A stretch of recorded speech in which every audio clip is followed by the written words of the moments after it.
제 39장입니다. 39장 1절부터 6절까지를 제가 공부합니다. 요셉이 이끌려 애굽에 내려가매 바로의 신하 취레장 애굽 사람 보디발이 그를 그리로 데려간 이스마엘 사람의 손에서 요셉을 산이라. 여호와께서 요셉과 함께 하심으로 그가 형통한 자가 되어 그의 주인 애굽 사람의 집에 있으니 그의 주인이 여호와께서 그와 함께 하심을 보며 또 여호와께서 그의 범죄 형통하게 하심을 보았더라. 요셉이 그의 주인에게 은혜를 입어 섬김에 그가 요셉을 가장 총무로 삼고 자기의 소유를 다 그의 손에 이탁하니 그가 요셉에게 자기의 집과 그의 모든 소유물을 주관하게 할 때부터 여호와께서 요셉을 위하여 그 애굽 사람의 집에 복을 내리심으로 여호와의 복이 그의 집과 밭에 있는 모든 소유에 미친지라. 주인이 그의 소유를 다 요셉의 손에 위탁하고 자기가 먹는 음식 외에는 간섭하지 아니하였더라. 요셉은 용모가 빼어나고 아름다웠더라. 아멘. 시험하십니다.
글자 그대로 변방 노인의 말이라는 뜻인데, 오늘은 중국의 고전인 회남자의 인간론에 나오는 이야기입니다. 다 아시겠지만 지난번 이야기를 들려드리면, 옛날 중국 변방에 한 노인이 살고 있었습니다. 어느 날 그의 말이 오랑캐 땅으로 도망쳤습니다. 그래서 이웃들이 위로하면서 노인을 다니까 노인이 하는 말이, 이것이 복이 될 줄 누가 알겠는가 라고 얘기합니다. 근데 몇 달 후에 도망갔던 이 말이 아주 좋은 말을 하나 데리고 돕니다. 이웃들이 축하를 합니다. 이 노인이 이런 얘기합니다. 이것이 뭐 또 화가 될지 누가 알겠느냐. 근데 그 아들이 그 말을 타다가 떨어져서 다리를 다쳤습니다. 그래도 노인이 이것이 또 복이 될 줄 누가 알겠느냐 이렇게 얘기합니다. 얼마 후에 전쟁이 일어나가지고 많은 젊은이들이 징집되어서 전쟁터에 나와서 목숨을 잃었지만은 다리를 다쳤기 때문에 징집이 되지 않고 전쟁터에 끌려나가지 않았기 때문에 생명을 보존할 수 있었습니다. 이 이야기는 인생의 중요한 교훈을 전해주고 있는데, 무엇보다 인생에는 우여곡절이 있다는 것입니다. 그리고 그 우여곡절의 결과를 예측할 수가 없기 때문에 우리가 성급하게 기뻐하거나 슬퍼하지 말고 담담하게 그것을 받아들이라는 교훈을 전해주고 있습니다. 그래서 이 교훈을 담아서 사람들은 인생사, 세옹지마다 이렇게 말해왔습니다. 오늘 본문은 어떻게 보면 이 세옹지마의 교훈 같아 보기도 합니다. 그런데 교훈의 차원이 다릅니다. 세옹지마의 교훈은 인생사가 아주 우연히 일어나는, 우연에 기반해서 일어난다고 보고 있지만은, 본문에 나오는 이 말씀은 교훈은 인생사가 우연히 일어나는 것이 아니라 하나님의 주권 하에 이루어진다는 것을 전제로 하고 있는 겁니다. 그래서 세옹지마의 교훈은 우여곡절의 인생사를 그저 소극적으로 받아들이고 물 흘러가는 대로 살아라 이렇게 생각할지 모르겠지만은, 오늘 이 본문의 교훈은 뭡니까? 믿음으로 상황에 따라서 적극적으로 대처하라는. 전도서 7장 14절에 보면 이런 얘기가 나옵니다. 형통한 때에 기뻐하고 공고한 날에 뒤돌아가라. 이 두 가지를 하나님이 병행하게 하신다. 하나님께서 형통과 공고 이 두 가지를 우리 인생 가운데 함께 있게 하셨다 이런 얘기입니다. 우리가 오해하지 말아야 될 것이 있다면은, 하나님께서는 형통을 주시는 분이고 사람은 우리에게 공고를 주는 자다 이렇게 생각하지 말아야 합니다. 또 하나님께서는 사랑하는 사람에게는 형통을 주시고 미워하는 자에게는 공고를 주신다 라고도 오해하지 말라는 것입니다. 분명한 것은 하나님께서 사랑하는 사람에게도 때로는 형통도 주시고 때로는 고난도 주시지만은, 그 고난이 훗날 하나님이 그 사랑하는 사람들의 앞날에 좀 선한 것으로 인도해주신다 이런 얘기 아니겠습니까? 하나님께서는 균형 있게 우리 인생을 살려하신다 이런 얘기입니다. 그래서 때로는 형통도 주시고 때로는 공고도 주셔서 우리들의 균형 있게 우리를 인도하십니다. 그래서 형통할 때는 교만하지 말고 감사와 나눔을 통해서, 그리고 공부할 때는 겸손과 신뢰를 균형 있게 배우기 위한 아니겠느냐. 이제 본문을 좀 살펴봅니다. 오늘 본문의 요셉의 인생을 통해서 하나님 우리에게 무엇이 형통인지를 말씀해주고 있습니다. 오늘 성경에 나오는 요셉도 하나님의 형통과 고난 가운데서 얼마나 갈등이 심했겠습니까? 그런데 성경은 요셉은 평생 동안 하나님이 함께하는 사람이라고 말씀하는 겁니다. 하나님은 어떤 처지, 어떤 환경에서도 함께해 주셨다는 겁니다. 요셉이 아버지의 사랑을 되찾이지 않습니까? 그런데 아버지의 품을 떠났고 고향을 잃어버렸고 집을 잃어버렸고 가족을 잃어버렸고 형제들의 시기로 질투로 인해서 인신매매되어서 종이 되었습니다. 자유를 잃었고 미래가 없습니다. 과거 어릴 때 꿈을 꿨습니다. 형들이 자신에게 절하는 꿈을 꿨습니다. 그런데 형들이 절하기는커녕 형들이 노예로 팔아버립니다. 그런데도 하나님이 함께 하셨다 이렇게 얘기합니다. 그뿐입니까? 억울하게 감옥에도 갔습니다. 그런데도 하나님은 함께 하셨다 이렇게 얘기합니다. 이해가 되는 얘기입니까? 이것이 믿음의 사람의 복이다 이런 얘기입니다. 사람들은 어려움 당하면 도망을 갑니다. 사랑하는 아내도 남편이 실직해서 병들면 도망가는 사람들도 있습니다. 우리가 잘 아는 욥기 보게 되면 욥의 아내도 마찬가지 아닙니까? 남편이 병들고 고난당하니까는 하나님 저주하고 죽어버려라 이렇게 악담을 퍼붓지 않습니까? 그런데 우리 하나님은 우리가 어떤 처지에 있든지 그곳에 함께 해주신다 이런 얘기입니다. 애굽의 총리가 된 이후에 요셉을 향해서 형통한 사람이다 이렇게 선언하면 우리가 금방 이해를 합니다. 애굽의 총리로 만들어놨으니까. 그런데 그것이 아니라 오늘 형통하다 이런 얘기를 하고 있습니다. 그런데 오늘 이후에 어떤 일이 벌어지니까 감옥에 들어가지 않습니까?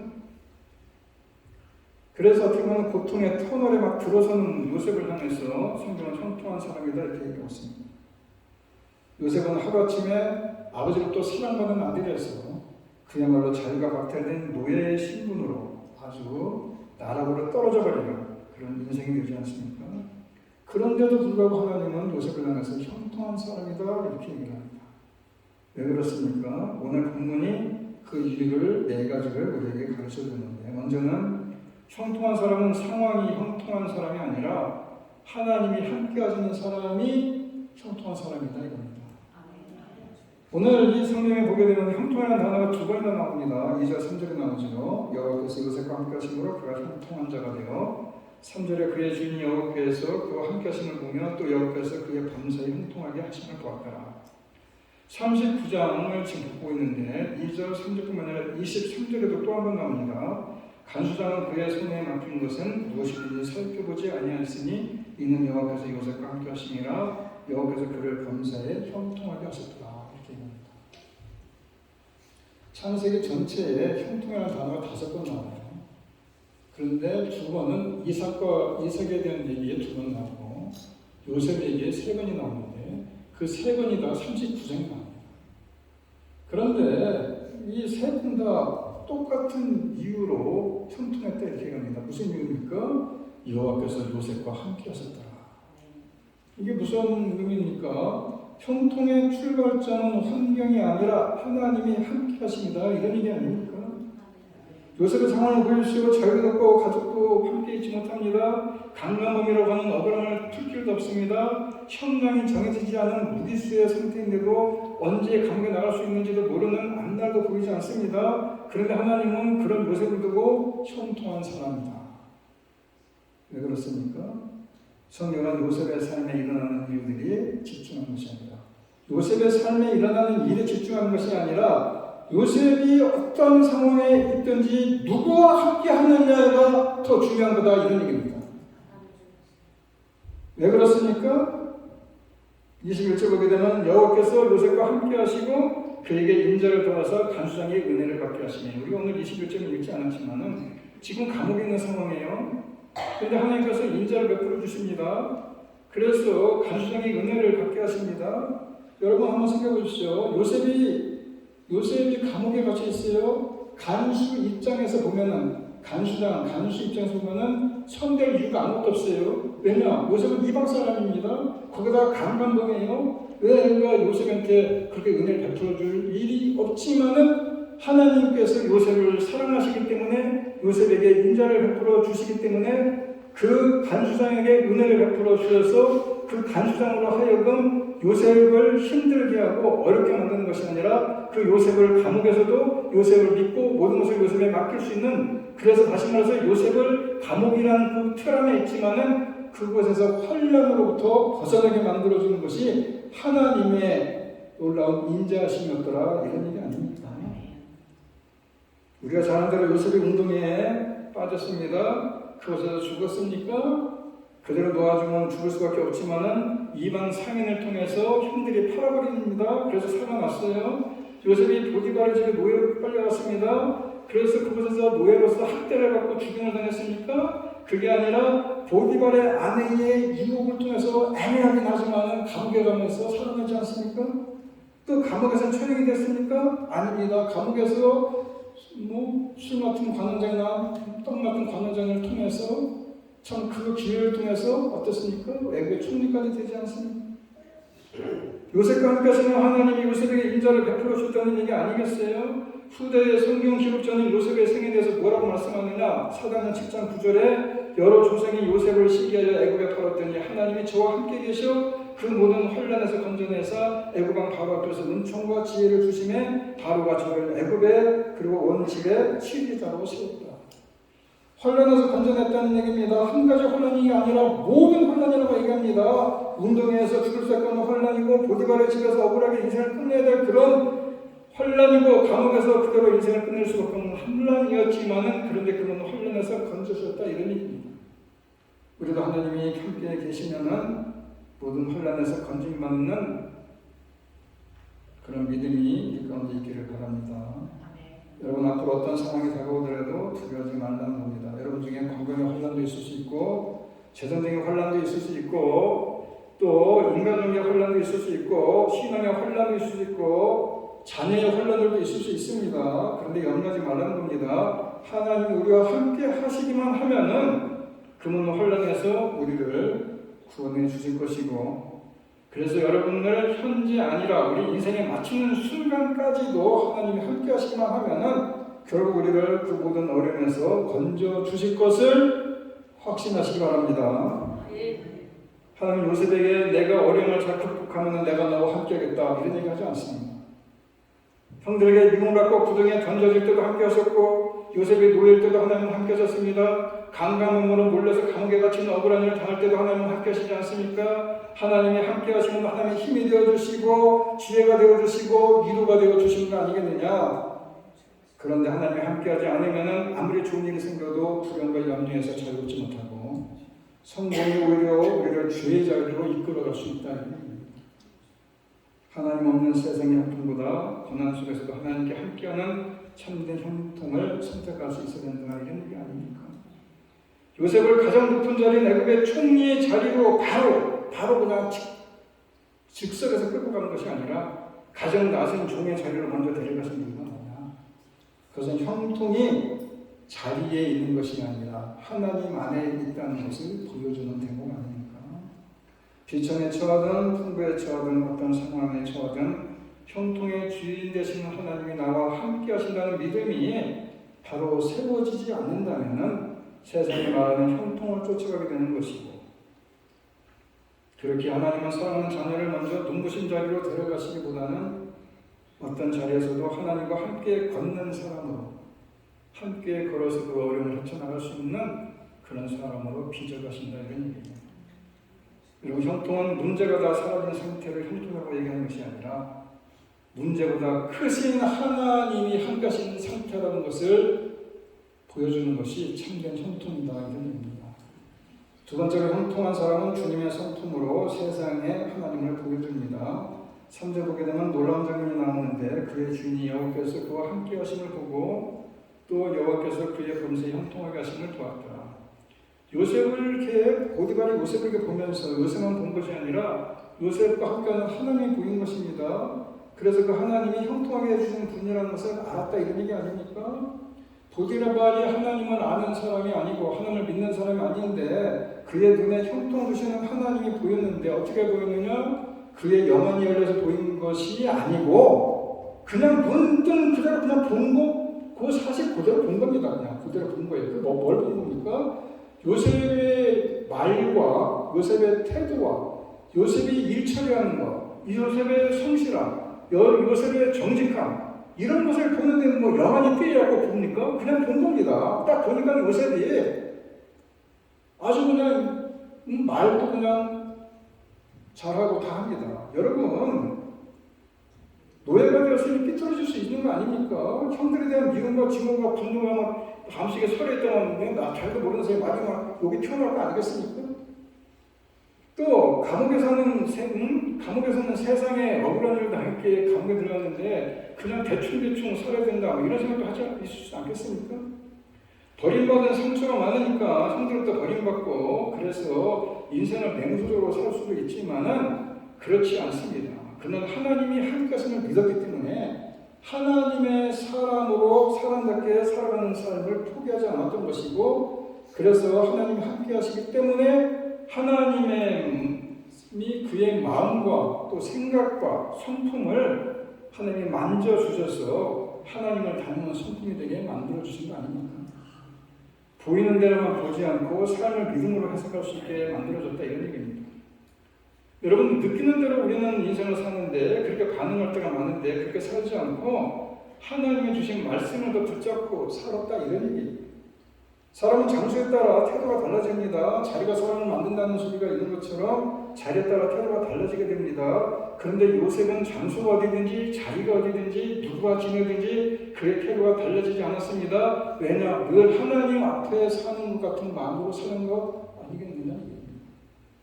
하나님 앞에 계시기에 분노와 미움과 증오의 감정을 다스릴 수 있었습니다. 하나님에게 면전에 계시니까. 또 하나님 앞에 계시니까 욕심과 거짓으로 살지 않습니다. 하나님 앞에 계시니까는 정직과 순실의 태도로 살아갑니다. 하나님 앞에 계시니까 모든 사람을 차별하지 않고 사랑하고 도와주고 섬기는 삶을 살아갑니다.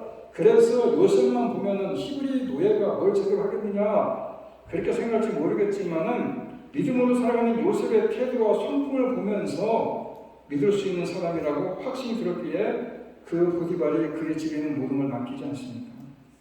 형통한 사람의 믿음은 교회 안에서뿐만이 아니라 교회 밖에서도 반드시 빛을 발하는 것입니다.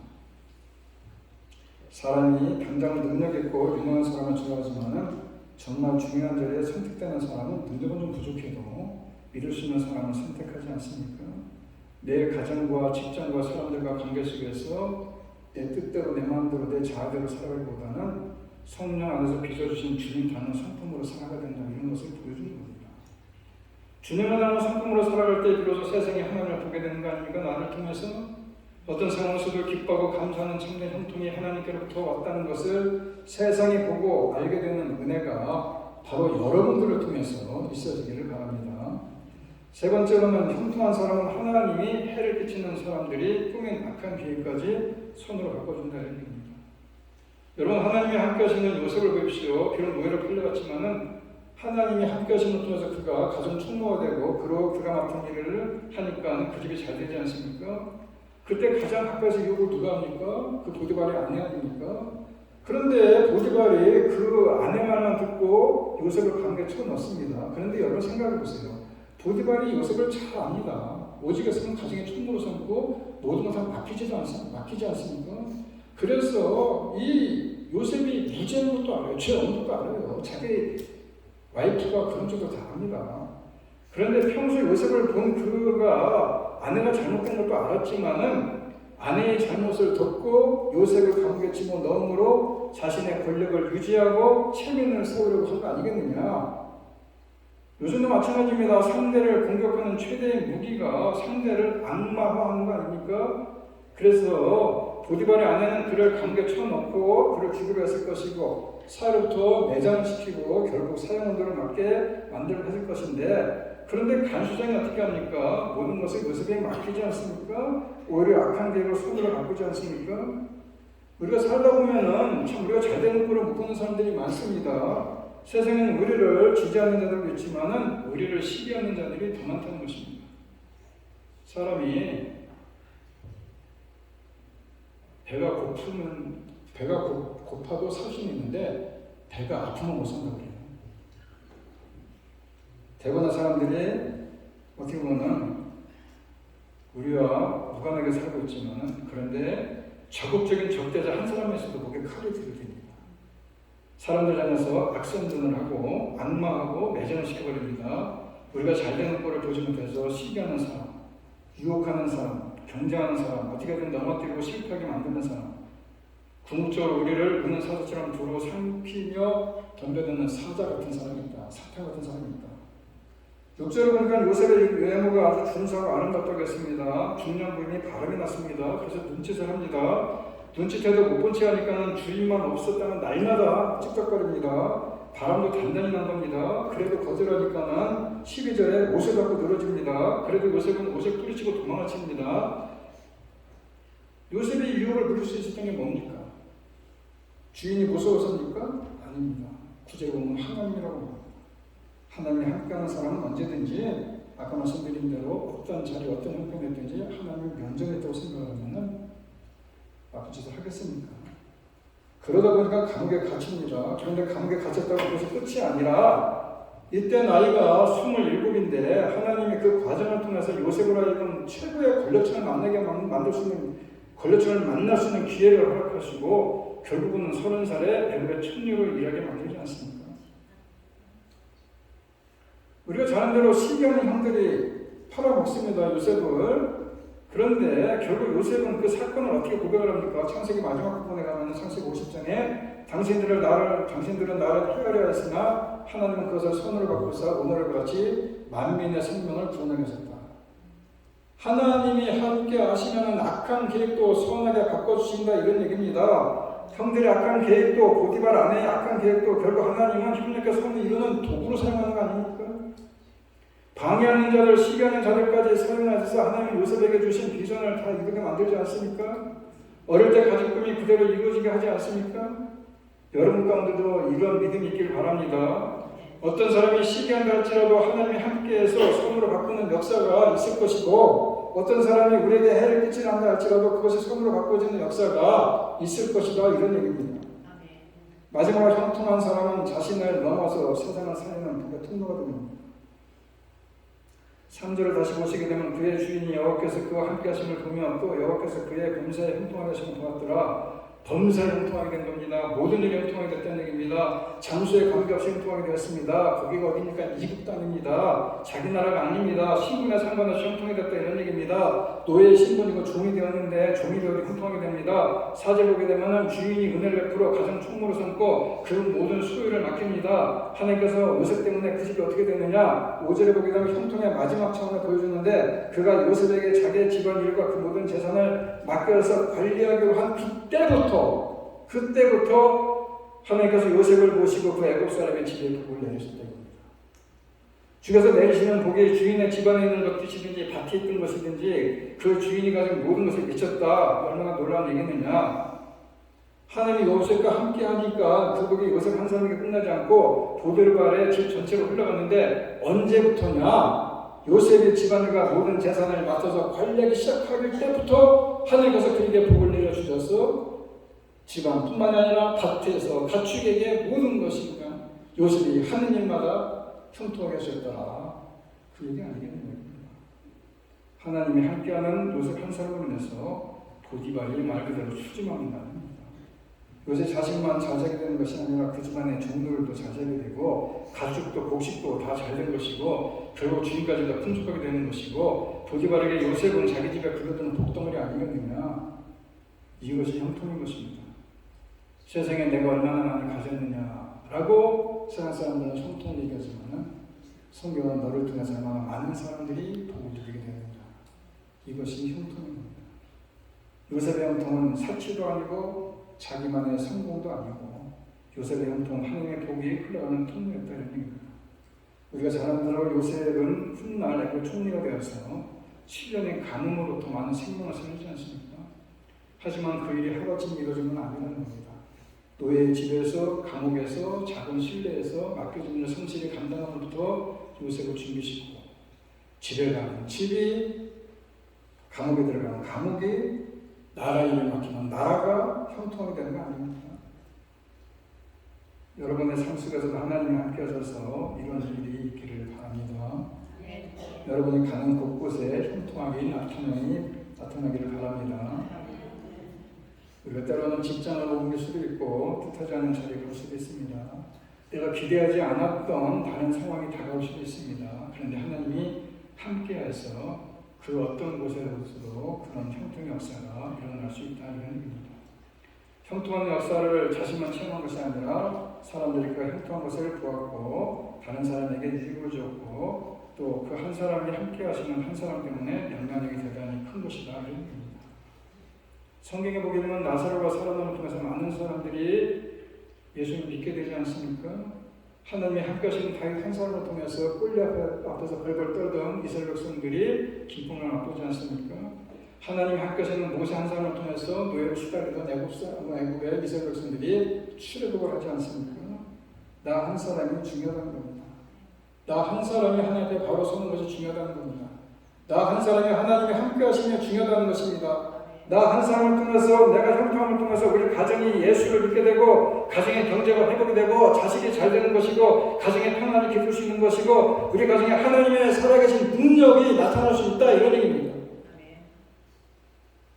그래서 하나님이 함께 하시는 나 하나 때문에 때 주위 사람들이 복을 받고 형통의 기쁨을 맛볼 수 있다는 얘기입니다. 여러분, 하나님이 함께 하시면 우리가 어떤 상황을 맞이해도 그 속에서 세상을 살리고 구원하는 무언가를 할 수 있는 복의 통로가 될 수 있다는 사실을 기억하는 겁니다. 요셉은 형통한 일을 많이 해서 많이 경험해서 형통한 사람이 된 것이 아니고 하나님이 먼저 그와 함께하고 하나님을 믿는 그를 하나님께서 형통한 자라고 선언하시고 그와 함께 해주시고 그의 삶을 통해서 형통을 이루어 가지 않습니까? 이것을 잘 기억하는 겁니다. 우리는 자꾸 하나님 나 좀 형통하게 만들어 주십시오. 그런데 하나님 아주 잘 믿겠습니다. 이렇게 기도하는 사람들이 있습니다. 그런데 하나님은 뭐라고 얘기합니까? 내가 너와 함께하니까 너는 이미 형통한 자다. 그러니 이제 그 믿음으로 걸어가기만 하면 된다. 이렇게 말씀하십니다.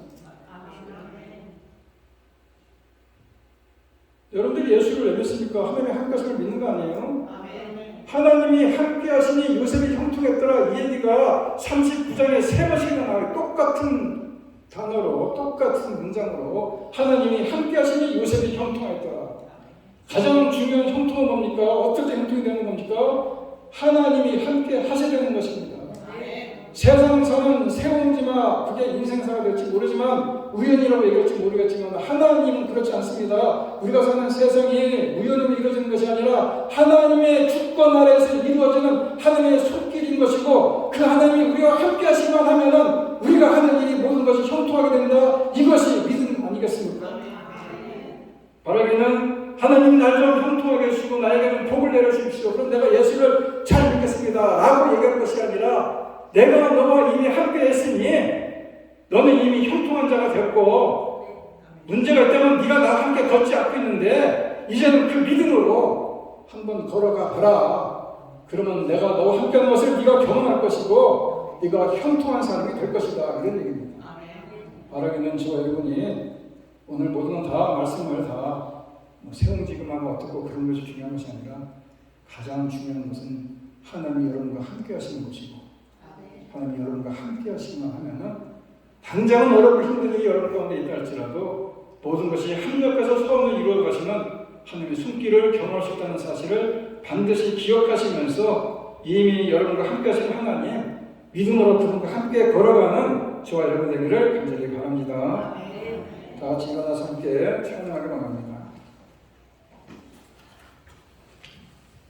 우리는 형통의 주인 되신 하나님이 함께 하심을 믿고 이렇게 기도할 수 있어야 됩니다. 주님 저를 복의 통로로 사용하셔서 우리 자녀가 복을 받게 하시고 가정에 복이 임하게 하시고 일터가 복을 받게 하시고 교회가 복을 받게 해주시고 저를 통해서 한 영혼이라도 살아나는 놀라운 역사가 있게 해주십시오. 그러고 마음으로 기도하시면서 하나님의 사랑을 사모하는 자고 우리가 하나님의 평안을 바라보는 자들 아닙니까? 하나님 역시 우리들을 사랑의 눈으로 바라보시고 하나님이 인자를 우리들에게 베풀어 주셔서 우리들에게 주를 기르신다는 사실을 기억하면서 오늘도 우리가 하나님과 함께하는 자로 하나님을 바라보는 주님을 바라보는 예수의 고백을 하기를 바랍니다. Oh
우리 귀한 성도님들은 모든 것이 하나님의 주권 속에 하나님이 이루어진다는 사실을 우리가 믿음으로 확신하면서 우리 앞에 어렵고 힘든 일이 닥칠 때에 주님이 함께 하심을 통해서 우리들의 형통의 길로 인도해 주신다는 믿음 가지고 형통한 사람으로 형통을 매일매일 하나님의 형통을 경험해 살아갈 수 있는 귀한 성도님들이 다 되게 하여 주시옵소서. 이제는 우리 주 예수 그리스도의 은혜와 하나님 아버지의 극진하신 사랑과 성령님의 교통하심이 어렵고 힘들 때에 주님이 함께 하심을 통해서 형통의 길로 인도하시는 하나님의 손길을 경험하기로 마음에 다짐하며 이전을 나가는 주님의 귀한 성남 자녀들 머리머리 위에와 두꺼운 가정과 일터와 자녀들 위해 이제로부터 영원토록 함께 있을지어다. 아멘.